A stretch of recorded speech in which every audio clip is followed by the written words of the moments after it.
I thought I'd read this. It's in two parts. It's called In Memoriam.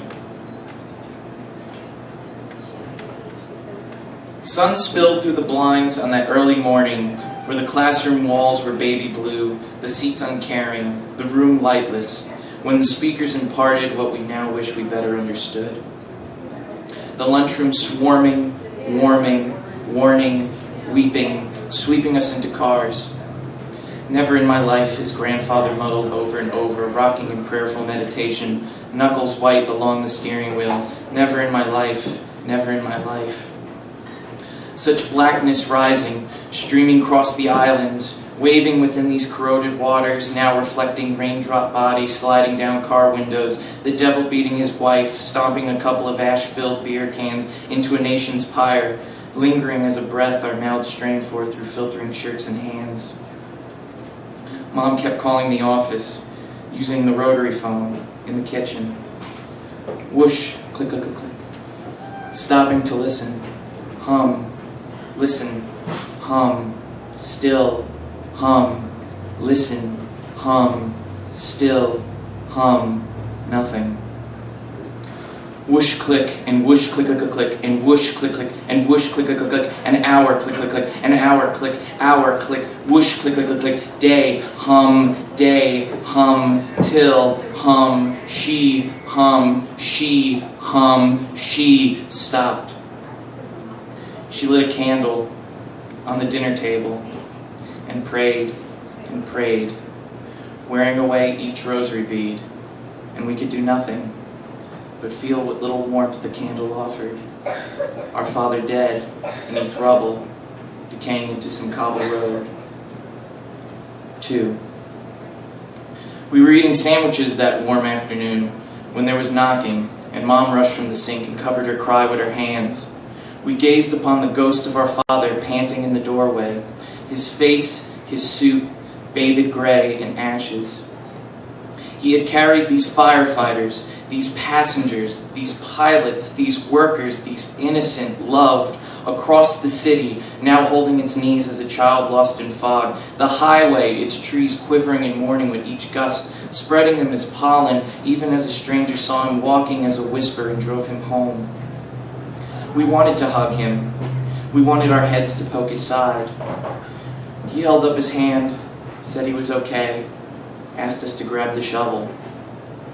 We hung our heads in silence, having buried his suit, his shirt, his tie, his shoes, beneath the white dogwood tree. Okay. It's called The Snow, the Crow, and the Blood. Evening field soaked with snow, I watched a crow mid drops of blood, pecking for more, pricking his spool, turning red as strawberries dabbed in sugar, as long-tailed meadowlarks washing, fuel stains in the parking lot reflecting fire. I could feel the weight of its shadow against the snowfall staring my skin scarlet. Even now I fall into the black well of its plumes, feathered and down, covering my eyes from warm whispers, chapped lips, snowshoes crunching across broken glass. I'm sure you would have cried like a trace leaf bleeding through till it was blood, and the saturated redness peeled open, releasing spiders across the frost, scurrying as speckled poppy seeds, sheltering beneath its wings, a nest of wax-sealed love letters. Listen, I hear him singing, slipping seeds within the slush, deepening the shades of night, our arrhythmias balancing in beat. Lighter note poems. This is the first poem I wrote entering Louisiana about 4 years ago. It's called Southern Yankee. Red caramel apple simmers in midday sauna. Really? This is fall?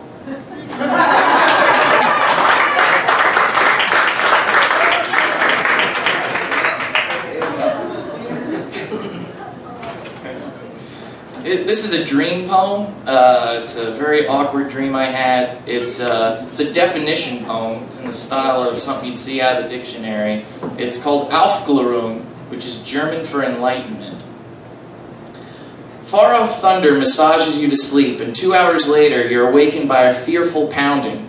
There at the basement door is Immanuel Kant, who shakes your shoulders and shouts, Happiness is dead. You hurry out front and yell up to Benjamin Franklin on the roof. He's relaxing in your lawn chair, casting his kite to the clouds, fishing for lightning. Happiness is dead! Happiness is dead! He scribbles a note and wraps it around the neck of his carrier turkey, who leaps off the roof and waddles across the street to John Locke. Locke has been trying to convert a troop of Girl Scouts to Christianity in exchange for a box of Samoas. Locke reads the note, chuckles, and soon finds you, Kant, and Franklin crying in the basement corner, averting your gaze from a mint green wash rag. Laying his hand upon the rag for a moment, he returns to you with a smile. No need to cry, he says. Happiness is just being cataleptic. Come, you can feel its breath.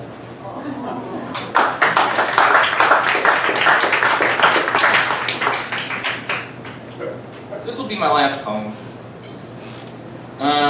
The title is, The moment you lay your eyes on that special person, your true love, your heart skips a beat, you breathe heavy, your feet float above the ground, and your heart pounds and pulses madly, imagining the intense and epic and truly profound experience of uniting as one body, one whole, one unified being of perfect love. And you realize that there is no one else in the world who gives you the chills, and you can only look at them directly in the eyes from a fairly far distance, preferably behind a field or a tree or a person. But when you are close, I mean utterly close, like Eskimo kiss close, and this is all being flashed across your mind you, that is when you know you have met your true love. Of course, she also has to reciprocate the same feelings, but with your disheveled hair, pop culture themed t-shirt, and Magnum PI mustache, why wouldn't she be Pied Pipered by this epic fate of true love? And this is the subtitle.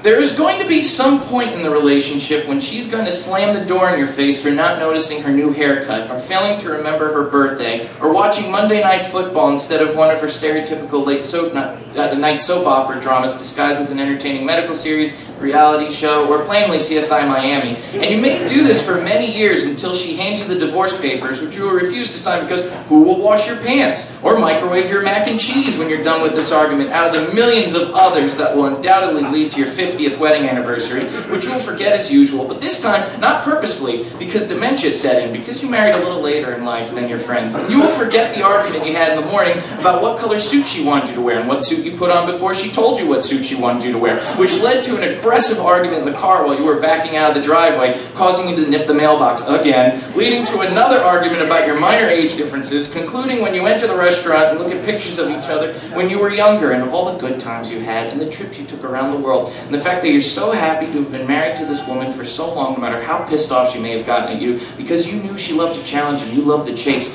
And then, when the party concludes, another argument will flare in the car because you didn't remember the name of that woman she introduced you to, whose name she's forgotten at the moment. And apparently you should have remembered because she went out of her way to introduce her to you so that you would remember her name and remind her later, having given you the signal with a twitch of her head and whining of her eyes, that that's what she wanted you to do. And it isn't long before you were both screaming at each other while walking to the front door defending that she was a Susan or a Veronica, though deep down you're pretty sure she was a Molly. And you've now stopped arguing because you're tired from such a long day, but she hasn't given up, even as you walk out from the bathroom, having brushed your teeth and taken 2 ibuprofen because the high-pitched tone of her voice belling throughout the house is now entering your skull, and you press the pillow over your head in the hopes that stunting the sound will aid you in attempts to fall asleep. Here's the poem. Having searched for many hours and many days, we finally found your wife, sir. My God, why?